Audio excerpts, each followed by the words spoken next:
peeped the new hoodies? Yes or no? Please say yes. Please say yes. Nice. Love it. What is up, everybody? Happy spring. Happy spring. Weather's getting nice, which means tea parties are almost on the way. Sure. We welcome you into the All Day Everyday Show with All Day AJ and Manny Ruffin. Huge show today. Shout out Prop Stock Cash for the champion hoodies. Pete, we love you. If you missed that interview, make sure to check out that video. That's crazy. You really got to record tea parties and shit. And I have not been grinding. Bro, I haven't either. Nope. Like, I don't know who in here who's been hitting the range listening to this, but you are like 10 steps ahead of I feel like the average person right now. I have not been grinding. Bro. I think the last time we played was the Gobbler on Thanksgiving. That's the last time I played. Yeah. Literally, We won that bet. Yeah. Literally. That's the last time I played. Oh, I haven't. Oh, last time I played, and I was playing well. Shit, yeah, that's cool with me. I should have. We need to just get a fucking simulator so we can just do this. That is so true. And stay loose for the entire winter. That is so true. People are bulking in the winter season. Well, we need to be keeping the golf swing loose in the winter season. How about multitasking? I do. God damn. If you're watching this episode on YouTube, drop a like and a comment down below, and make sure you do not forget to hit that subscribe button. If you are listening on Apple Podcasts or Spotify, give us those ratings. They do help us out, and we love to see it from our audio platforms. We got a big show today, bunch of new things to get into. The Masters, Rudy Gobert, the Bruins setting an NHL record, this big UFC card. Guys. Yeah, fuck those guys. Seriously. Big UFC card, much to get into with that. Facts. Odell Beckham Jr., Facts. NBA playoffs, but we are going to start with all of that with Angel Reese and LSU. That was a fantastic final, by the way. Game was fucking crazy. I mean, even though it was relatively close, but that shit was lit, in my opinion. I love watching that shit. I watched the Final Four games too. It was actually good hoops. And I didn't watch the majority of the women's tournament. My bad, chicks. Like, y'all be hooping. My bad. Neither did I. But I know you were texting me a lot throughout that tournament about Caitlyn Clark. She was fucking snapping. Like, it was actually. So I watched the highlights of her Elite Eight game when she did the supposed "You Can't See Me" that everyone was talking about, and then I watched the Final Four game and watched the chip game. But dude, she's the best college basketball player I've ever seen. People were arguing about other people and shit and whatnot. No one's been that good, bro. Can we chill? Like Paige Buchers was supposed to be her, but ended up, shit happens. But Caitlyn Clark is ridiculous. I feel like I was watching the mix of like Trae Young, Steph Curry, like with the girls game with like Maya Moore, Toon with like Breanna Stewart because she could dime out. I was like, yo, this chick is cold, bro. But with the whole Angel Reese situation, it was like, it was funny too because I'm watching the game and obviously LSU's kicking their ass. And the one thing I had a problem with before the game was when the one girl was like, I felt disrespected by the way that Caitlyn Clark guarded the girl in South Carolina. I felt like that made no sense to me. Whatever. I'm watching the game. LSU's kicking their ass. And Angel Reese is like doing the shit at the foul line and like talking her shit. And I thought that, I'm like, yeah. Like, in the game, like, I'm like, all right, yeah, this is cool. Like, I'm fucking with it in the game. I'm actually, everything's in the game. I'm actually fucking with it. It's like, I'm not like, I would do this and this is like what I condone or whatever, but I'm like, yeah, talk your shit, whatever. After the game, whistle's blown and like she follows Caitlyn Clark or whatever for a good minute to go find her. I remember I texted my boys right after. I was like, damn, shawty draw. Like, and it wasn't even like, I had nowhere near the amount of outrage that people on the internet had. I thought that was weird. I thought that was actually really weird. I actually tweeted that it's crazy how we define people by 10 seconds on a TV screen. I thought people were people blew that shit way out of proportion. I think half of that is because it's a woman and people would be ready to point their finger to be mad because a chick does something, in my opinion. But some of these angry old hags, if you know what I'm saying. Yeah, for sure. But like, bro, you can disagree with something and be like, I see it. Heat of the moment, you just won a fucking national championship. We were talking shit, obviously, if you've ever been to a high-intensity basketball game. And if you've ever played in a high-intensity basketball game or a high-intense game at the park and you lost to someone probably talked shit to you a couple of times a little too much. Even if you lost a fucking golf competition to someone for some money, they might have said something when one of your bad swings came that might have been a little too much. But you shook it off. You in your head, like, damn, that was all right, bro, fuck you. And kept it pushing. That's exactly what Caitlyn Clark did. While the whole internet was outraged and talking all this shit about how she's classless and like trying to define her as a human being for what she did on a basketball court. It was just fucking crazy. Caitlyn Clark was like, yeah, it was cool. I was just trying to ignore it as anyone else would. Like, and that's really my only thoughts about it. I thought a lot of people blew that shit out of fucking proportion. Everybody I thought it was going good nuts. competition. And what you did after the game was that one step too far where you're like, don't do that. But fuck it. That's what you did. Fuck it. It's over. Go celebrate with your team. Fuck it. And I think that's a what good people point do. too, because like Caitlyn Clark, If you really were that mad, you might not have competed enough as a kid. Honestly. Well, like you said, keeping it pushing, Caitlyn Clark did exactly that, especially when she was on ESPN and she was like, I don't understand why Angel Reese is getting all this hate, and I didn't think it was classless or any of that type stuff. It's like it's heat of the moment. And then when you have the first lady saying that we're going to invite, that was weird. that was a little weird. I wasn't fucking with that at all. Like, I mean, on some non-political shit, okay? Everybody. There's no politics involved in this at all. But why the fuck are we inviting the winners and the losers to the White House? Just because, what did she say? Just because it was a great game, a competitive game? We've had to see better NCAA women's finals. There's no first way. of all, like 10 more better NCAA women's finals. So then- second of all, she just wanted to see Caitlyn Clark. If you just wanted to see Caitlyn Clark, have the LSU visit go on, let it, cool off for a month, and just invite her for a lunch at the White House or some shit. I don't. That was weird. I didn't understand that. So like, if that's the same thing, then why don't you have the president ask San Diego State to go too? Like what? Let's do it both ways. It just makes no sense to me.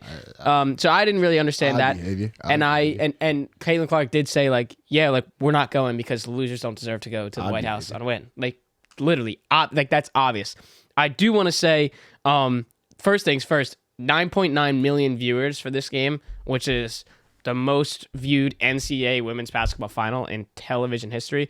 Pretty cool that women's basketball took a huge leap from this tournament and obviously this big game as well. I did think it was, in my opinion, it was kind of dumb how, LSU got so pressed, like you said, about the 3-point line.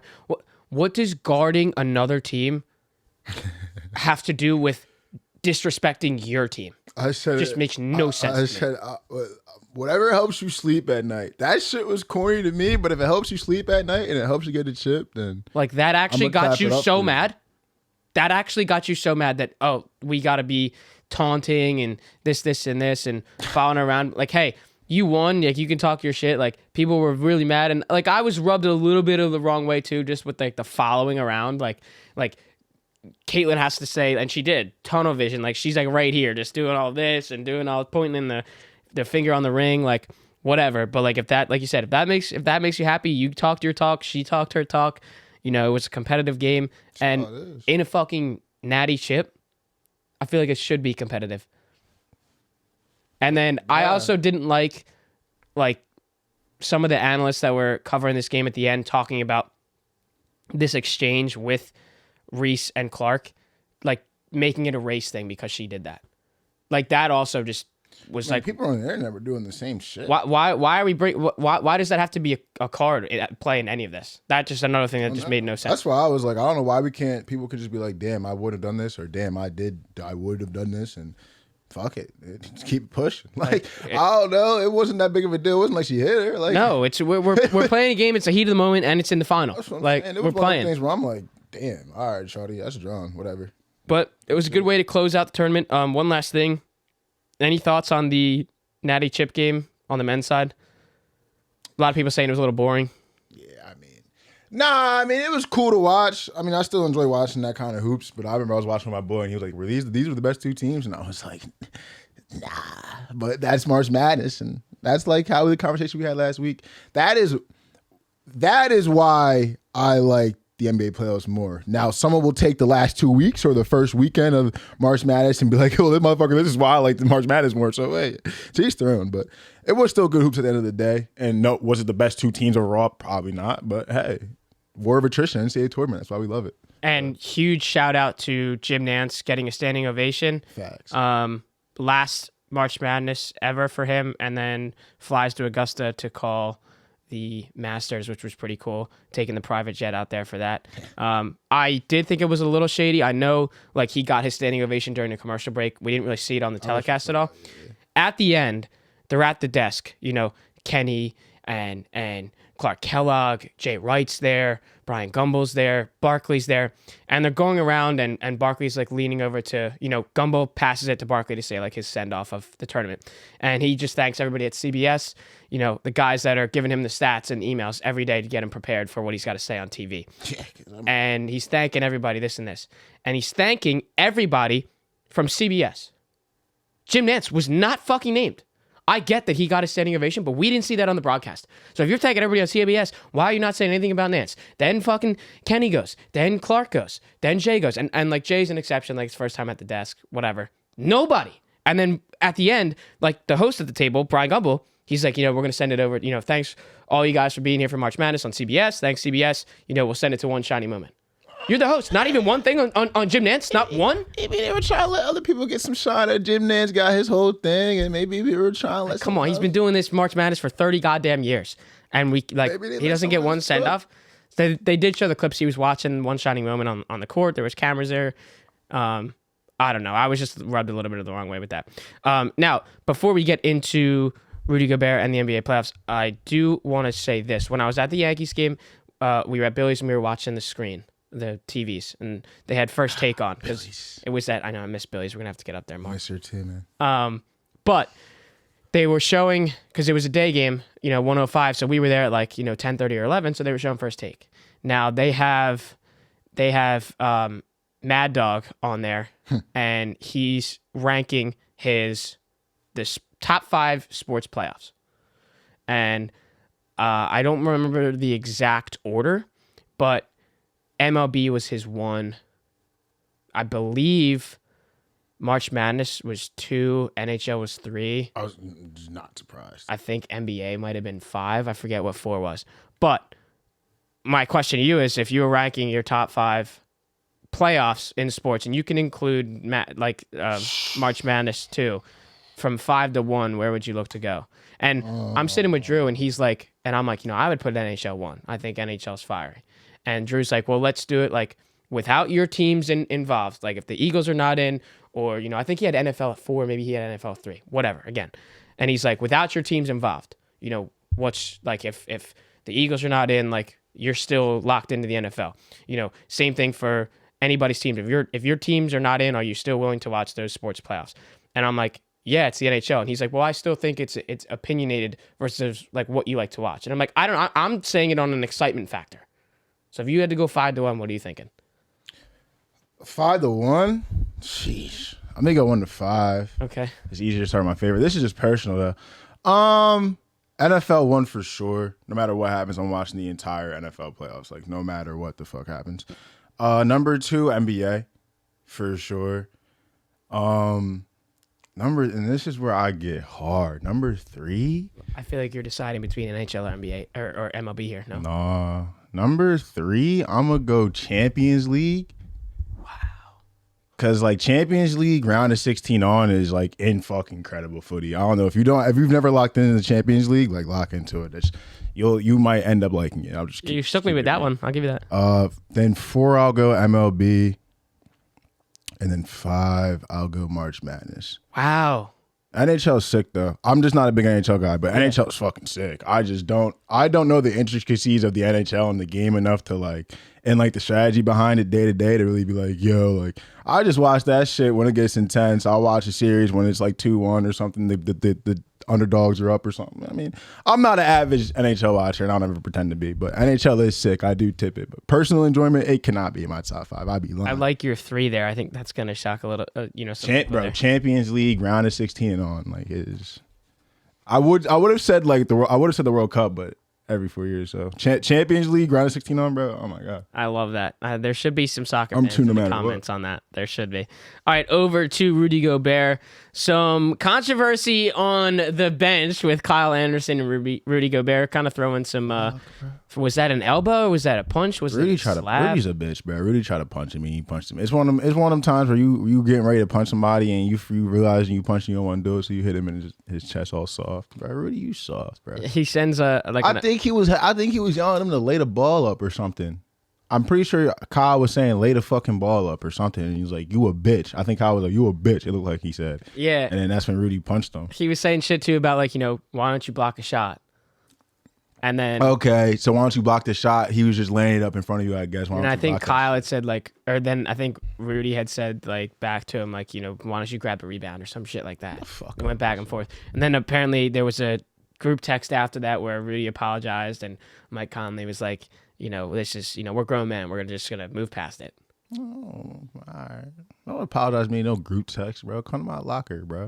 Come to my locker. Whatever, I mean, 2023, hey, we're getting to the heat of the end of the season and the playoffs. That shit so is like. it's just a little weird to be doing this right now, right before the playoffs. But he was like, y'all be kissing his ass. Y'all got a decision to make this summer. Like, that's what Kyle Anderson was saying. And it's just so painful because they probably waited just 1 year for this, like, to not make this Rudy trade. Just waited 1 year. They could be very attractive, a very attractive spot for like a big time star this summer. So they did fumble with getting Rudy. They got fleeced and they fumbled because Rudy just sucks in my opinion. But he said Rudy sucks. I just think it was a little weird to be doing that right before the playoffs when like we got to be a unit going into these playoffs. they're about to get cooked by the Lakers, I think. Yeah, and that takes us to, we got, what do we have? Is there 2 games left? There's 3 games left. Come on. Oh, that's for the NHL. Sorry. Come on. We got NBA. The playing is playing. What's the day? Monday. The playing's tomorrow. I'm pretty sure. So we're if not tonight, tomorrow. Yeah, because NHL has 2 games left. I think the first game and we we're got done Bulls. here. It's Bulls and Raptors tomorrow, I believe. Or Heat. It's either Heat and Hawks or Bulls Raptors, I think. So let's just start with Definitely the East with some of these matchups. Let's exclude what like Milwaukee and Boston are doing because they're we're going to be talking about a play and that doesn't really matter for us. Right. We have your 76ers and the Nets. I do want to shine some light on Bridges here. Sure. Bro. Getting like clocking in for 4 seconds so he could play that 392nd consecutive game. That was pretty cool. Good on the Nets for doing that, by the way. There was so much, speaking of that, there was so much shit with gambling Twitter that was fucking wild with that. Oh, because they had us like... Yeah, I think Kenny got fucked out of some money, like big time. You probably could bet his under. It's probably like the Draymond Green shit. You could I probably think bet his under. someone in someone's Discord hit for... Bro, it was OD. Like, I should have fucking screenshotted all the shit I was seeing, but it was a while. We got to be on top of the final days of NBA. That's on me, man. We could have been cashing out. My fault. Yeah, because technically he did play, so you would have to cash out the under tickets. Bro. It's like the Draymond Green shit all over People again. were having trouble with that the last couple of days, and I just was missing out on the money. Well, Sixers and Nets is this a 5-game series? Do you think the Nets get one? 7, but really, yeah, it's a 7-game series. But I think we win 4-1. It could be 4-2 though. The Nets give us trouble. Like, wouldn't be surprised if it's one of those things where they win the opening game. I mean, the Wizards took us to 5 games.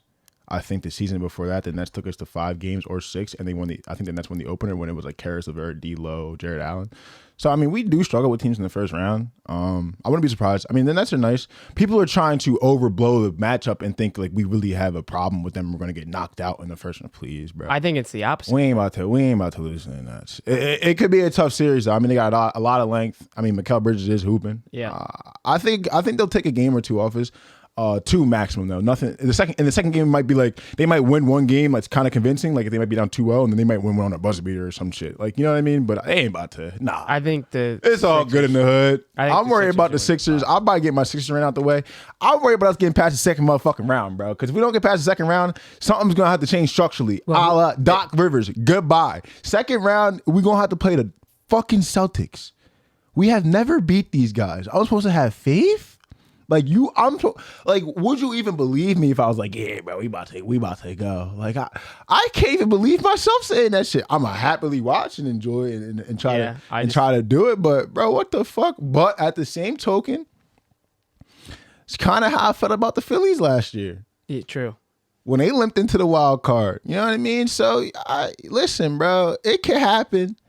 But I think this is like the do or die year for the Sixers, structurally. I think Elton Brand stays around, but coaching wise and possibly direction with the team, I don't think Embiid's going anywhere. That's not what I'm saying, but I think things change if we do get bounced in the second round again. And I think the Sixers will take care of the Nets in 5 games. Yeah, that's 100%. And then you go to the Celtics and like. It's jobs on the line that series. I think actual jobs are on the line that series. Very, very tough to say that the Sixers can get through the Celtics right now. Like, tough to say. I mean, not like off the bat, if I'm saying it right now, like, who's not picking the Celtics to win that series? Like, to go make another appearance. I don't know. I really would like to see the Sixers kind of get past this whole, we can't make it to the big games. So lit if we made a run, bro. The city would be imploding, just like they did for the Phillies. But I think even more. I think people are starving for Sixers success a little more than the Phillies, low key. In my opinion, I could be wrong. Because I think they're at that stall where they just can't get. It's been so long. It's been so long. The Kawhi shot second round. Yeah. You know what I mean? So I think the city is just fucking starving for the Sixers and a run this season. Because I think besides the Celtics, I think the shit is wide open. I'm way more scared of the Celtics than I am scared of the Bucks. Right. And to some people that'd be crazy because they are playing good ball, especially past the All-Star break. But I think the Celtics are scarier than the Bucks.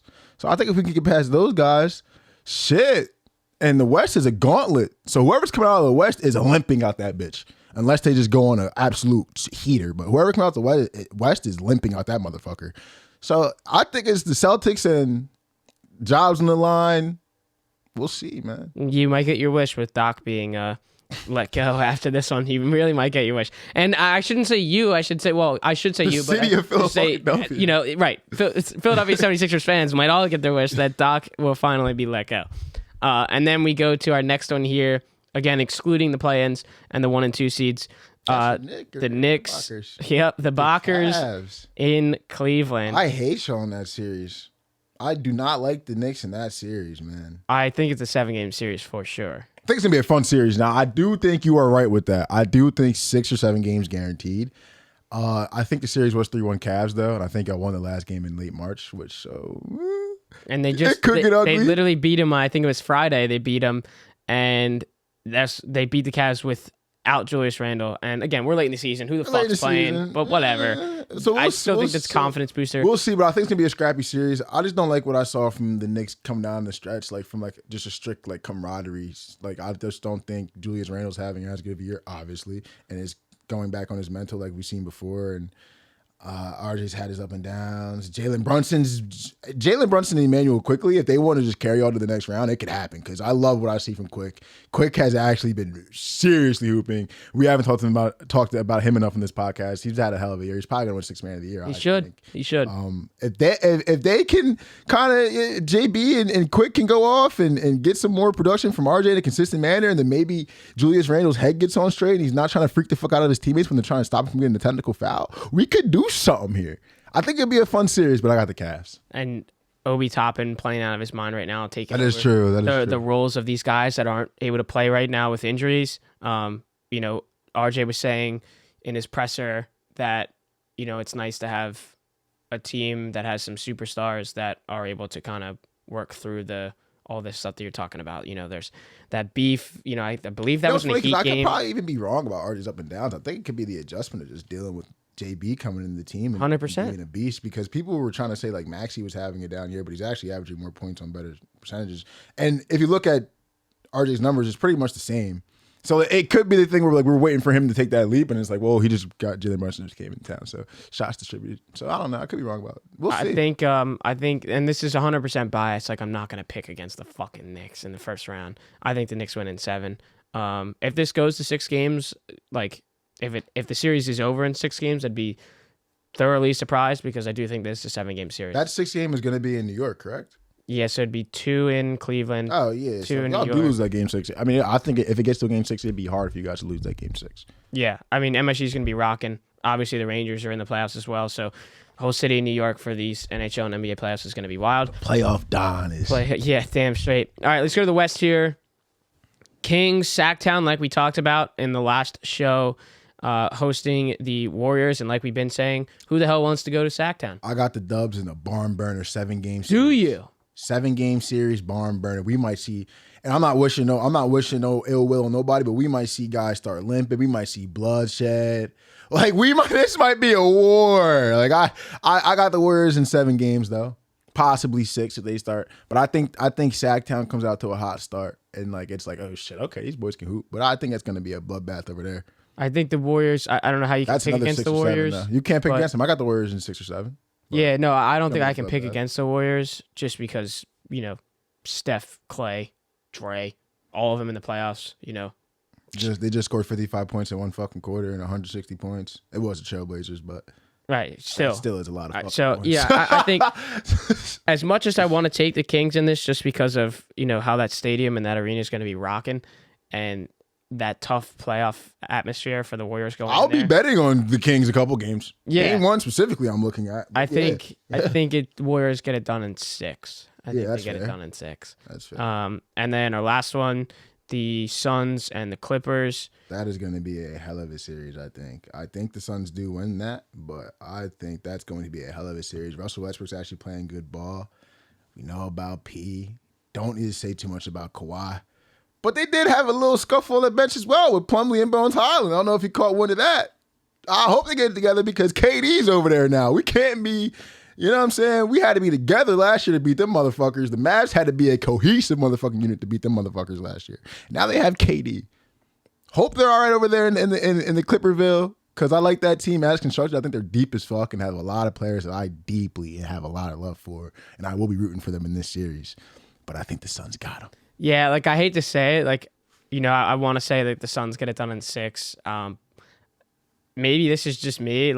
I'm just sleeping on the Clippers. I think the Suns get this done in 5 games. 5 might be crazy. 5 might be crazy. This could be a 6 or 7er. I think wholeheartedly this could be a 6 or 7 guy. And this is just, I think the depth of the Clippers could give you just trouble in a series. They could just throw so many guys at all the guys on the Clippers. But, we'll see. All the guys on the Suns, my bad. But I think the Suns should edge them out. 5 isn't, I think my guys can win 2 games. I don't know. I think you gotta give them 2 games. Hey, we get to see Russ in the playoffs. And Come on, man. Let's see what Russ he can cook. do. Let Russ cook. Literally, I was just gonna say that. I don't know. That's gonna be a tough one. Like I said, maybe I'm just sleeping on the Clippers. But Zubac doubles. Y'all might get cooked. Hey, we get to see Book and KD try to figure this out in the playoffs. I don't know how you can root against them or pick against them in that sense too, in a betting standpoint. I do want to do a parlay of series winners, Sixers round 1, Knicks round 1, Warriors round 1. Cook this shit out do a parlay. He's putting the Knicks in there. You might as well just chill out. I know. I tried to do the value. Well, they did that. The Phillies cooked me yesterday. I should have just. See if you can do something like a play-in team in the Knicks. If you want to take the Knicks so bad. Take the Lakers to win they're playing and then take the fucking Knicks to win the series or something. But you going to burn your money taking the Knickerbockers, bro. I don't think so. And again, I'm biased, but that's just me. Real quick stuff here. The Boston Bruins set an NHL record with 63 wins. Still 2 games to play. Those guys fucking stink. They beat us for the record. Yeah, of course that happens. Bruins, this is kind of like when the Warriors had their big year, right? You set history, you get all these wins, and then you have all this pressure on you going into the playoffs. We're gonna see if the Bruins can walk the walk with, the talk of what they've done this season. They have an immense amount of pressure to actually perform in the playoffs. And as much as everyone's going to say, this team's the best in the league, they are so tough, this and that, I don't see the Bruins getting out of the East. I really fucking don't. I do think this is going to be East got some dogs in there, and I really do think that the Stanley Cup winner this year is going to be out of the East. It's not going to be a West like it was with the Avs last year. I think this is going to be an Eastern Conference winner this year. Real quick stuff on the Bruins there. Let's touch on the Philadelphia Phillies, and they're going to be in trouble second round. Yeah. If they get out the first round, but they'll be in trouble second. The East is, like I said, I ain't that tuned with the hockey, but I know what's going on a little bit. The East got some dogs. That second round matchup could be legendary. Yep. Starts with Bruins, Rangers and Devils, which is going to be a chippy series. Fuck the Devils. Yeah, fuck the Devils. Sorry, Rangers. my fault, but Rangers should take care of business there. Literally, there's no way. You also do a little side bet. I should. I'll tweet at him after this fucking show. Damn fucking straight.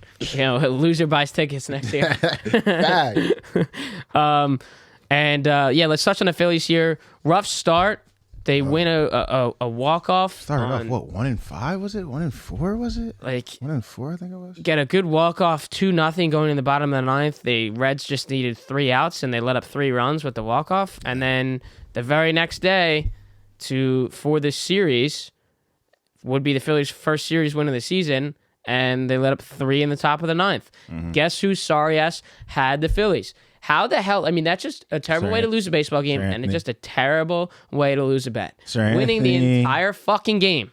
Winning the entire fucking game.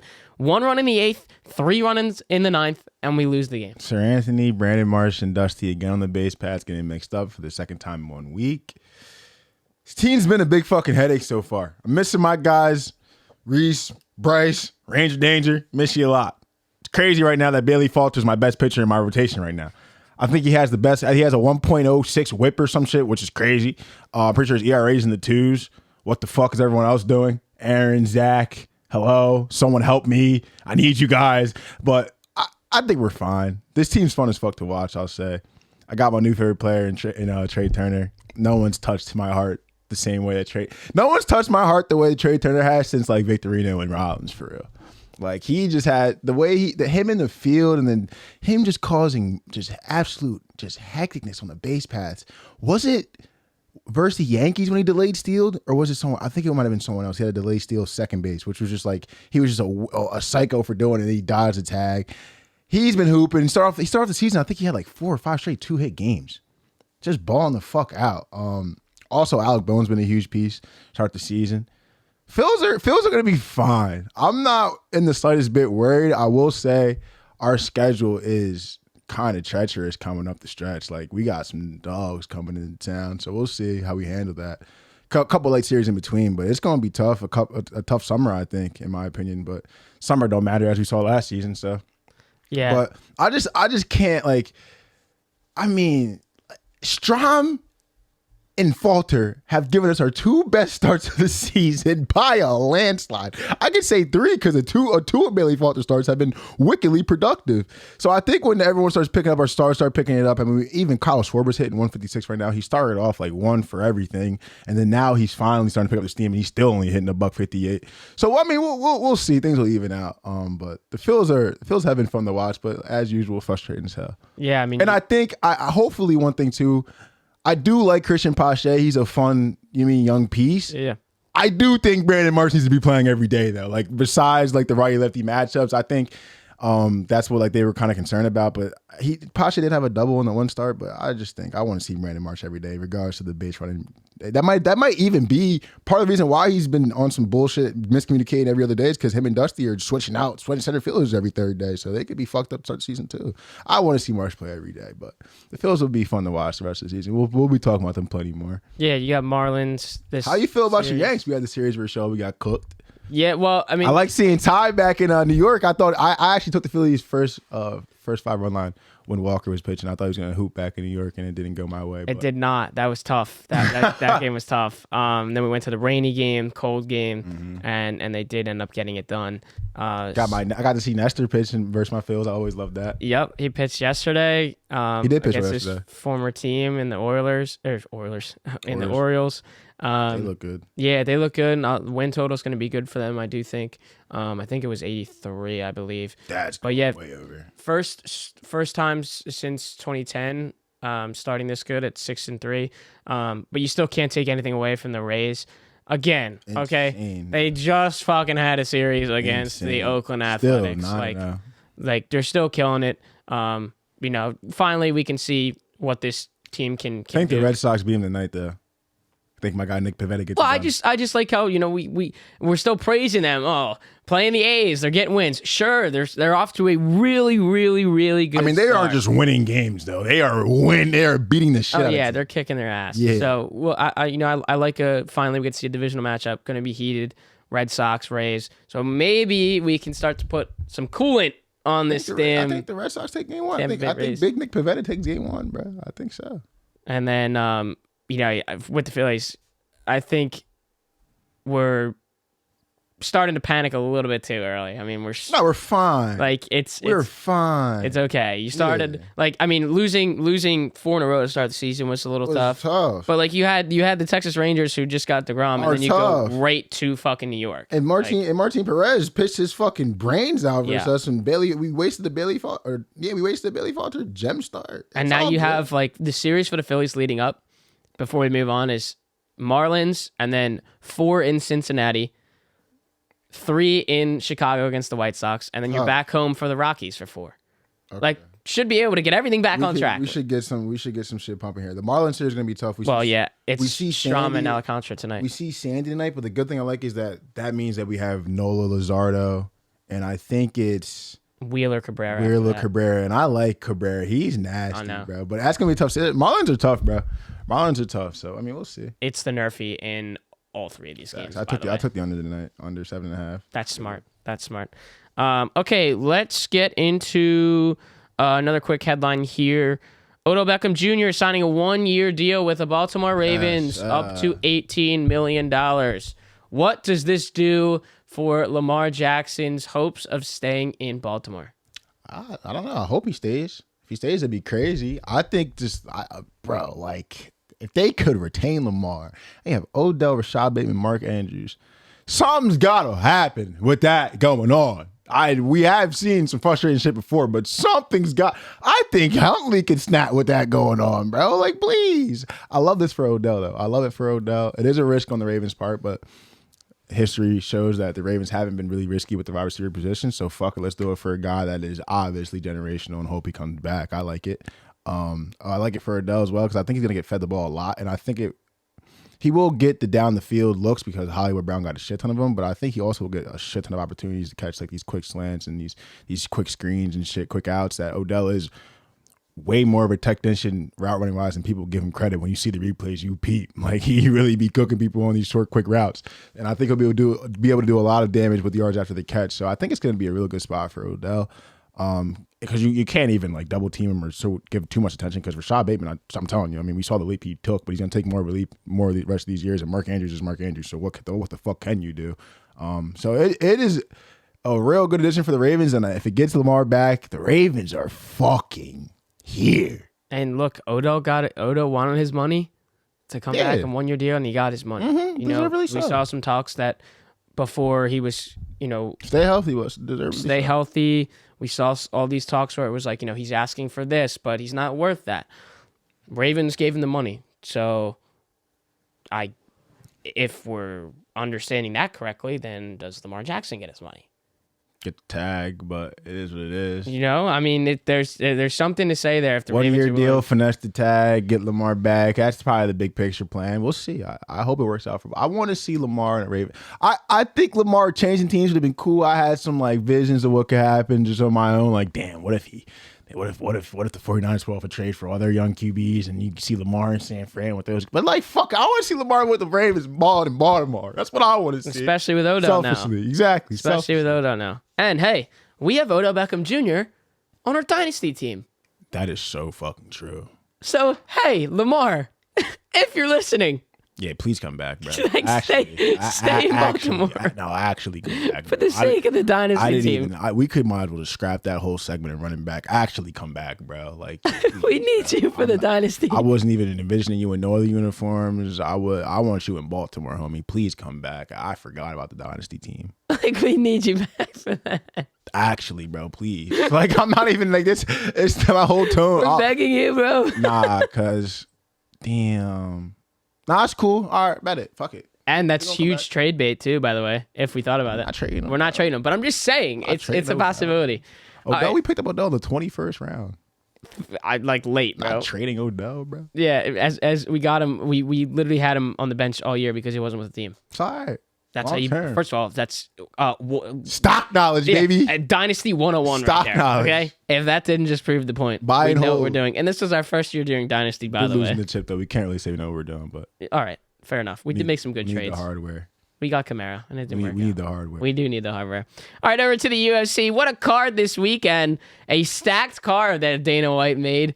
We starting off with the prelims. Have to touch on Joe Pyfer for a second. First round knockout. Shout out. Said some great things on friend of the show. Yeah, he was that was like our second or third guest on the show 2 years ago. Pretty cool. While he was going through his rehabs, he said some great things to Joe Rogan right after post fight, and he was pleading his case for getting that $50K bonus. He did not get that bonus. Shockingly, to be honest, first round knockout. And my prediction for Joe Pyfer is he will no longer be on a preliminary card. He will be in a main card fight. We look at Raul Rosas Jr. He has a big fight win, gets on the main card, and then he does get humbled a little bit. So why can't we do the same for Joe? Put him on that stage, get him some of that pay-per-view cash, and see what excitement that he can bring. Dana White likes the big finishes. He likes the excitement. He likes the crowds. And that's all that motherfucker be doing. And that's literally all that this guy can provide for the UFC. So happy to see Joe in elite form as his UFC career takes off. The big one here, Jorge Masvidal retires. Was a good fight. He did say he wanted to take the bank from, good fight. Yeah. No, retires. Retired. Yeah. Oh, in quotes. He did say, in his presser before, I'm here to take the bank. Apparently, DraftKings, I think on Thursday or Friday, had 65% of the money on plus 340 Masvidal money line. And he was like, we're running the bank. Bet the house on me. Whoa. Okay. Whoa. Then Burns saying in the press conference after that he felt slippery, and he was saying what that meant, where he's like putting lotion on. That motherfucker, he was fucking greasing, bro. Round two, I'm looking at this motherfucker like he is sweaty as fuck, and I just thought, because I'm not really. He's greasing, so I'm just like, damn, he's sweaty as shit. And then when I saw what Gilbert Burns said today, and I was like, oh shit, he probably was, because I saw him and I was like, he is sweaty as fuck, and my UFC eye isn't the craziest. So if I could see that shit, he probably was doing some weird shit. What he was saying is he's like, it's like you do like every 2 or 3 hours you put lotion on, and then he's like, and then when you sweat, you just become really slippery. And then the big quote that he was saying is he was like, go back. He's saying to the media, he's like, go back and watch the fight. Right. You can see how he's glistening because of the sweat. That's what I'm saying. And I'm reading the comments on these clips and on the replies, and a lot of them are like, like Burns wouldn't lie about that shit. Nah, he wouldn't. Oh, okay. Nah, he wouldn't. Which was weird. Kicked his ass, though. But I don't... Listen, Masvidal has fought a lot. 20 years, man. It's a lot. But, like, I got, like, shades of, like, the Triple C retirement when he just, like, final fight. He was like, oh, I'm done, man. I'm just done. Like, there's, like, no emotion or anything like that. All right, maybe we'll see him. Like, because isn't Triple C fighting again? So there we go. But I don't think Triple C had 50 fights or 20 years under his belt. So correct. Two different things. Masvidal could have been way past it. He could have been in his head retired 6 fights ago. All we know. So he could be done. But good fight. See Gilbert Burns win that fight. I had him in a parlay. The parlay was Gilbert Burns and Alex Pereira. No way. After Gilbert Burns won, I cashed out. I just had a gut feeling that was smart play. That was just I just didn't like it. Didn't like it at all. And then we got to the main event. And well, I do want to touch on the touch on that fight, but that's why on Holland dominating as well. Big shout win. out Kevin Holland too, going down in weight class, which was good for him because I mean, motherfucker, I've watched. So he had a fight that was on like the ESPN Fight Night. It was like a Friday Night John. I watched that, and then I watched his last fight and this one. Motherfucker is nice on the ground. I didn't know how nice he was on the ground. Like he really is. Like I'm spicing, but it's like that when you see a long motherfucker. Like I don't know how tall Charles Oliveira is, but like I just see like his long ass like just spidering around people. It kind of reminds me of that shit. He's nice on the ground. So now he's not just auto getting taken down by guys who are fucking just way more bigger boned than him originally. Now he's back down to his weight class. I think he's gonna be nasty down there. Like Kevin Holland, my guy. That was a dominant win, dominant victory there. And like you said, then we go to the main event. Sheesh. And I had Adesanya in multiple parlay tickets as the last leg. I also had him as a straight bet as well. And what was funny is I'm like scrolling through TikTok, and a lot of it was like all pre-fight stuff of the UFC card. And there's a video of Brandon Marshall standing in front of Adesanya, and he's holding $100,000 in cash, like just like this, in like a basket. And Marshall says to him, I'm gonna bet this on you. Like, what are you thinking? And he's like, if you put that $100,000 on me, you will get it back and those winnings. And then Marshall's like, all I needed to hear. And I'm like, so if he's telling this man, and I get it, you can say the same thing for Masvidal telling him when Jorge's like, put the house on me. You can say it's the same fucking thing. And sure, it damn well is. But this is Adesanya we're talking about. So I'm like, okay. And it was like good enough value. It was like a little over minus 130. I think it was a minus 132, minus 136. Yeah, I got my cash out didn't process, so I got him live at like plus money when people thought Alex P was going to win the fight. So I got some. And I'm watching this, and when he gets back to him in the corner, and Adesanya looked pretty good for the majority of that fight. And then when he gets backed up in the corner against the cage, and he's just getting teed off. He catches one low in the ribs, and then that knee to the chin. My hands are on my face, and I'm like, no, not like this, dude.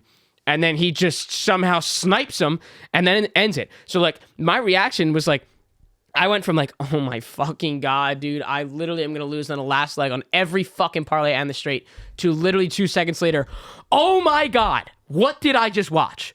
What did I just watch? I mean, that was unbelievable. Nah, yeah, that fight was sick. There was a lot of things about that fight that was sick. First of all, from the people that were there.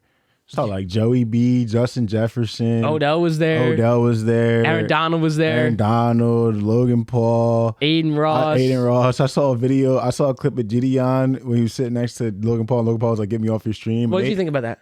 Shit was cool. I thought that's how they like cool. You don't want to be on camera the whole fight. Cool. I'm gonna just sit over here and the camera gonna play this fight. I thought that was. I low key. I like the way I saw it too. The way I saw it, because you know I don't be following all that shit. Right. There's people quote tweeting outrage about some shit that was going on about how do you guys think Logan Paul react to this? And I don't even fuck with Logan Paul for real. But I was like, I thought that was chill. But I think he was there with his chick, right, or his homies or something. Yeah, I think so. And chick or homies, we don't want to be on camera for 3 hours, bro.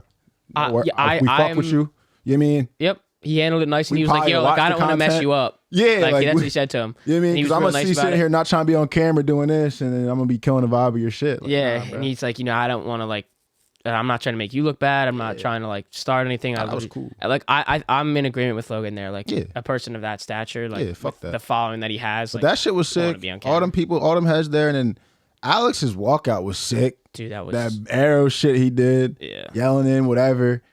And then, like, I heard the announcer say, I think it might have been DC that said that Izzy was working on, or him and his camp were working on using Alex's aggression against him.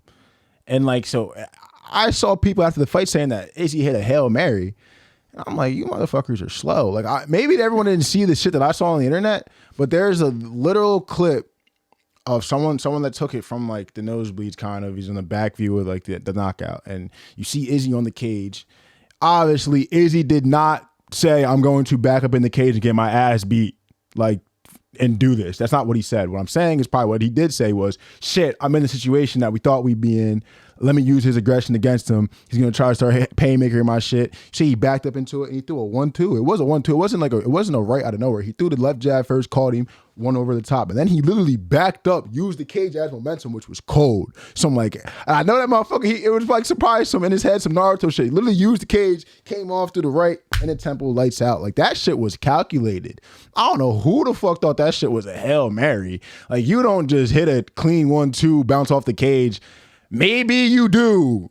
Just maybe he did it. Maybe I'll wait for him to say it, but maybe he did it with blacked out, wasn't thinking, hit a clean 1-2, bounced off the cage in unison, right to the temple, knockout. Sure, maybe he did that shit, but I think that shit was calculated. They knew the way Alex comes in when he catches momentum. He probably did to him the other times he fought when Adesanya should have won, but he didn't. And they just took that and said, we're going to use it against him instead of probably trying to. I didn't go back and watch the old fights, but maybe in the past, he's in those situations he clinched up more, trying to not throw back, because you don't want to open up to a guy like Alex, because he will rock the fuck out of you and knock you out. So they probably were like, let's play more safe, and they saw some things like, nah, let's use this aggression against him. Next time he pins you in the corner, throw a little 1-2 back at him, see what happens, and it's probably how it went. Well, how about at the end when Adesanya gets the win? I wasn't understanding it, but he like just fell right over. That like, shit was so funny. And I like wasn't understanding like, why is he doing that? I know you got a lot of adrenaline, but like you literally just like sacked yourself. Like, you can fucking hurt yourself. And then he gets up like that crazy. I don't know what you call that, but how he like jumped up, like, that Bruce Lee shit. Yeah, like not using his hands. And then the story came out on what that was, and he explained that in the presser, where Alex's son in 2017, when he knocked him out, his kid did that.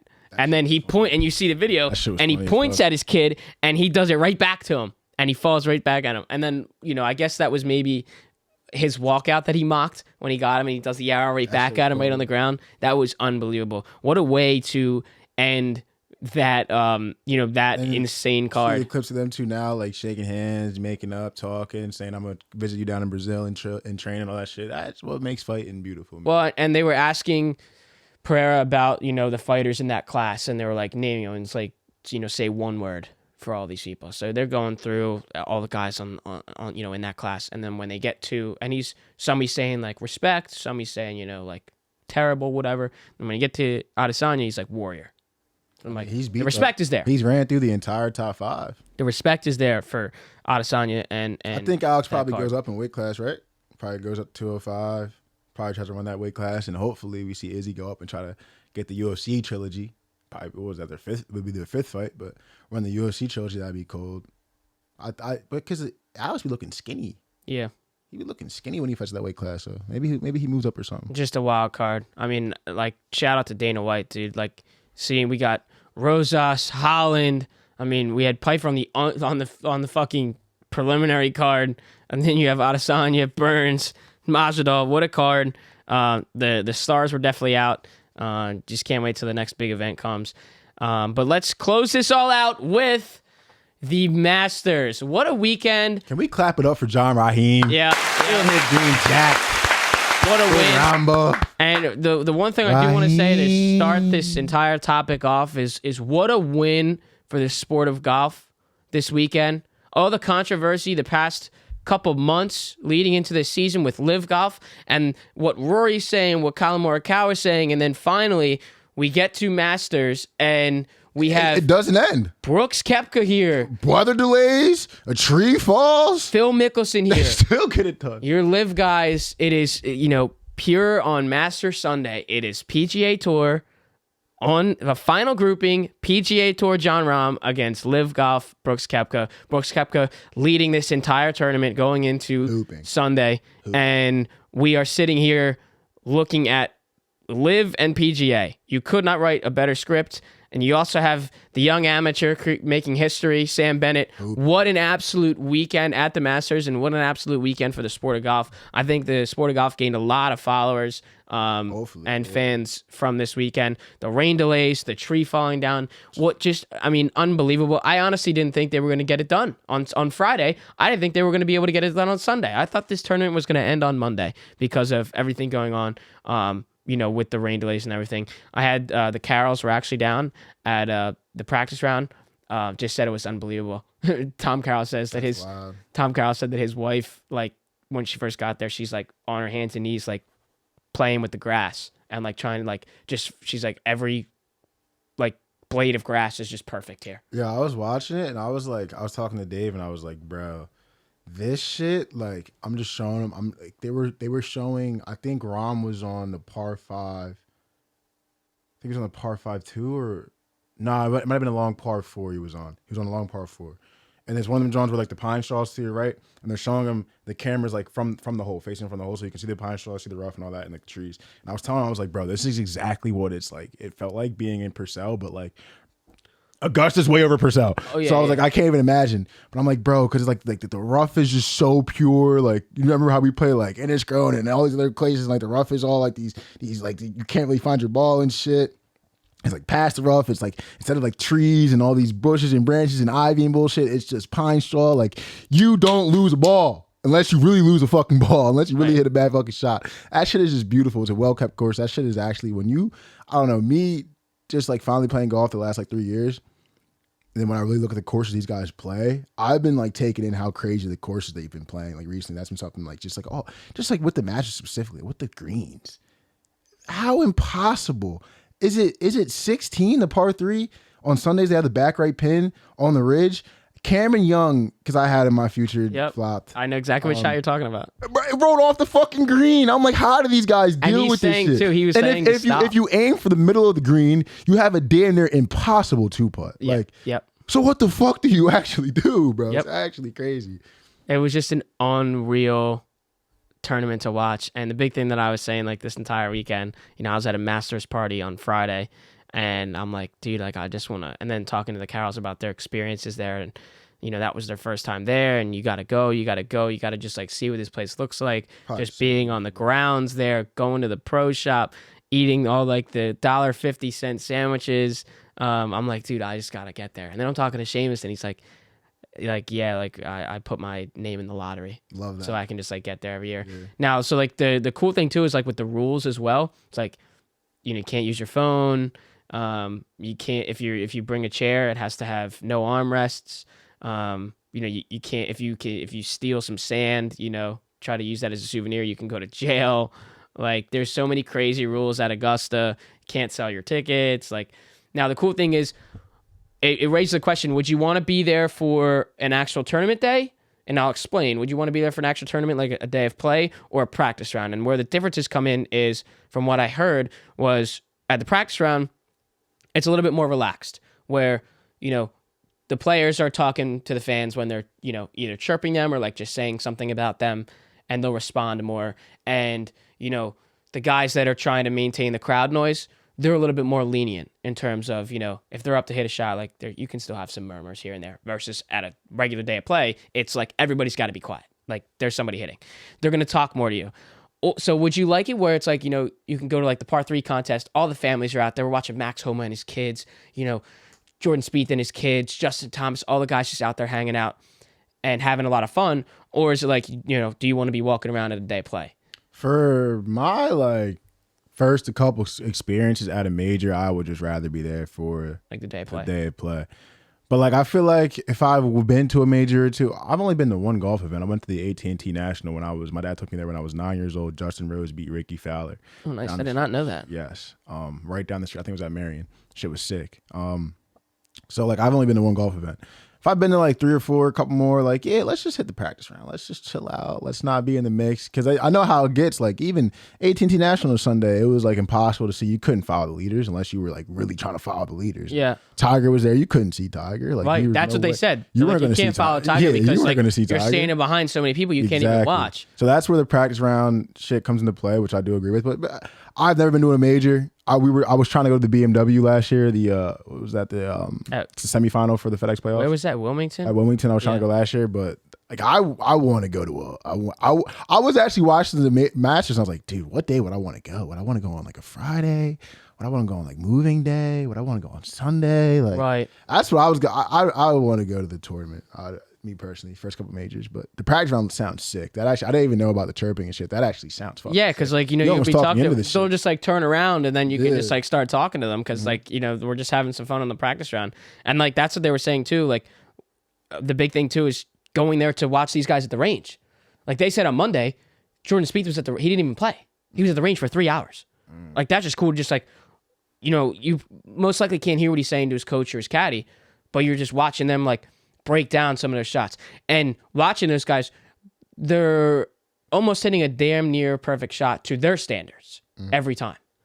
And for us, it looks perfect every time.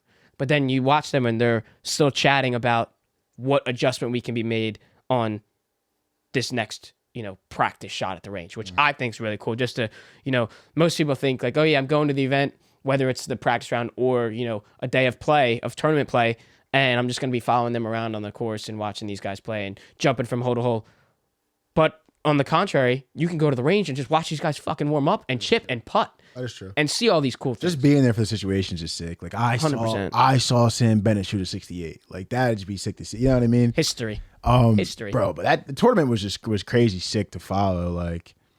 First of all, I was low key. I love Jon Rahm too, but I actually found myself rooting for Brooks Koepka. With the whole, dude, me too. You kind of know how we've talked about LIV a lot, how much I kind of just don't give a fuck, and how much I actually did say down here I would enjoy a LIV guy coming to a major and winning that shit and sticking the middle finger up, and that's exactly what I wanted Brooks to do. He was fucking hooping, and I don't know if have you watched Full Swing on Netflix? I'm almost done, but so you saw the episode, his second episode. Yep. So I watched the one scene when he was just talking about how his trophy case, and he was like, I got the PGA there, won that twice, got the US Open there, won that twice, but the middle one is for Augusta.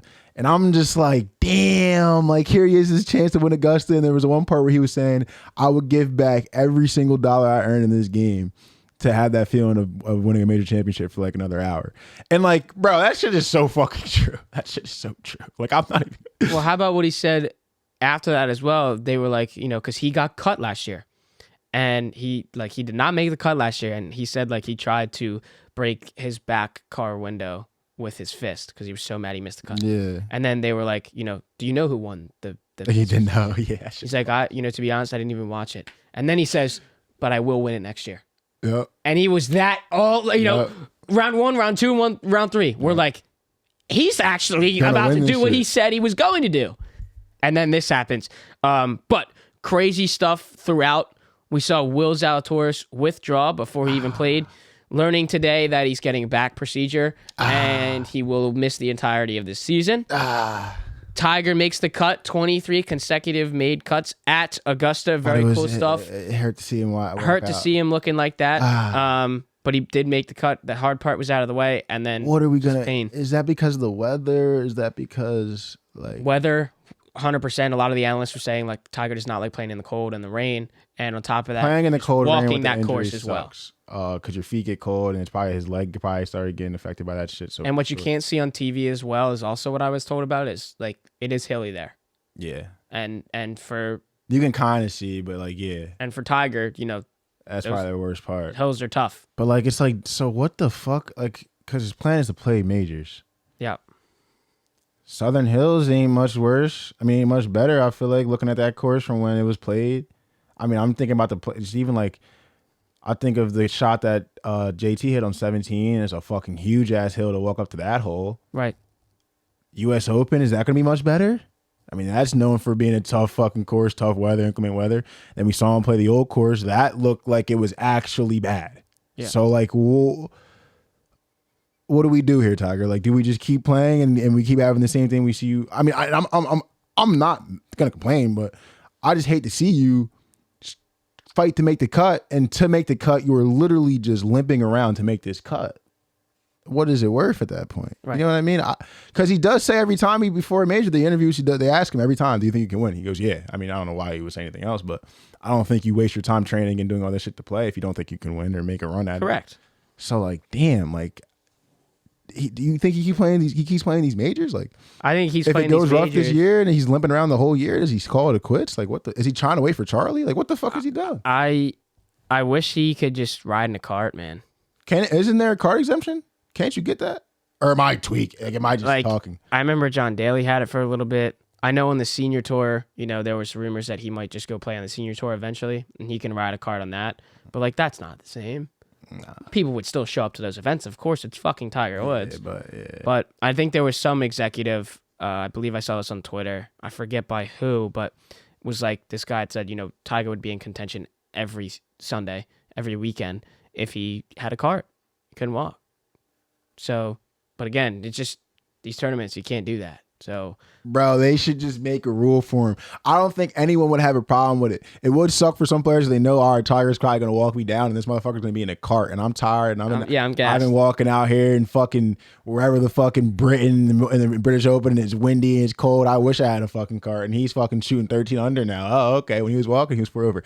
Some players might, you know what I mean? Some players might be a little pissed off about that, understandably so. But fuck, how good would it be for the game if Tiger was just in the cart? 100%, bro. He'd be playing a lot better. Playing a lot better.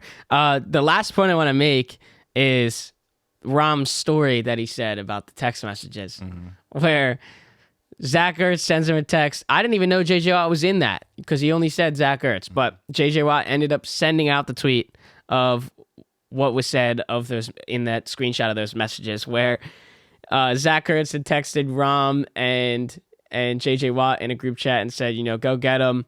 And, win it for us, whatever. And then he's like, that first green is looking like a walk in the park.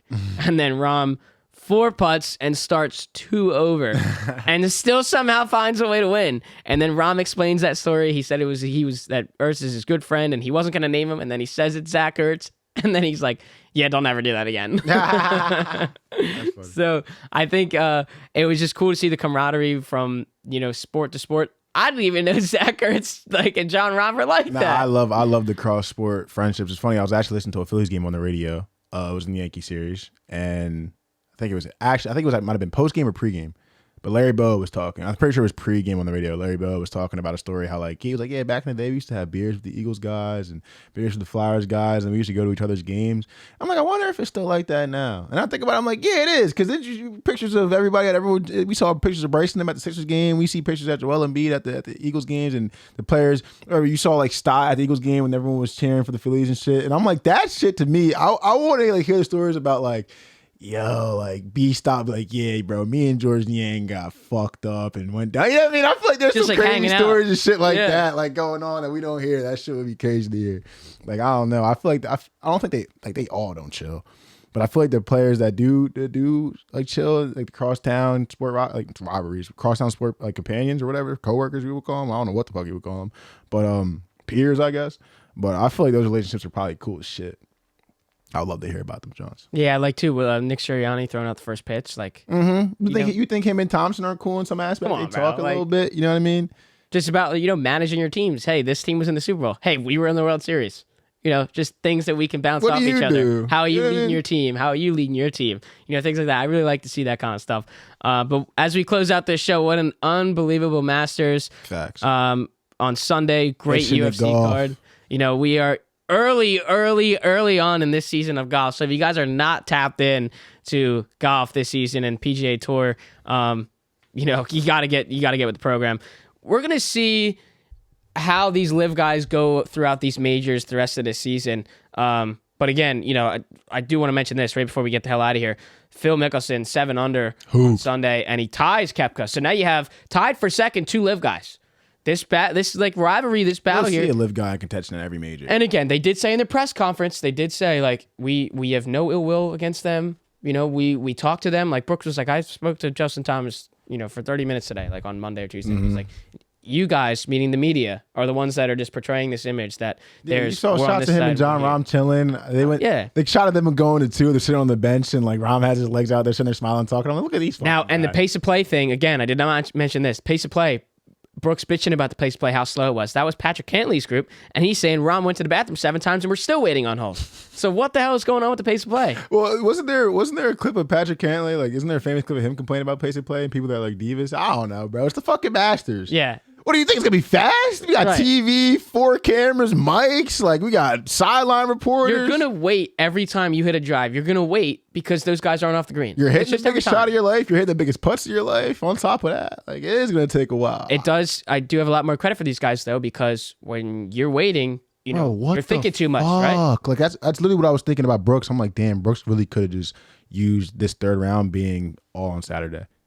Because he had to sit out there long round in the morning, play like shit, sit around for a little bit, probably 8, then went right to the range, still had to think about how I play like shit this morning, sat out here, started off not hot, not ideal, now I got to sit down and talk to Rahm who's playing well, and now we're sitting for 5-7 minutes in between shots, and like, I feel like even if you're hot, it could suck, because it's like, damn, I'm heating up, and like, fucking Xander's on the green for 8 minutes, like, understandably so, but like, what the fuck? Like, you know what I mean? Like, it's that shit.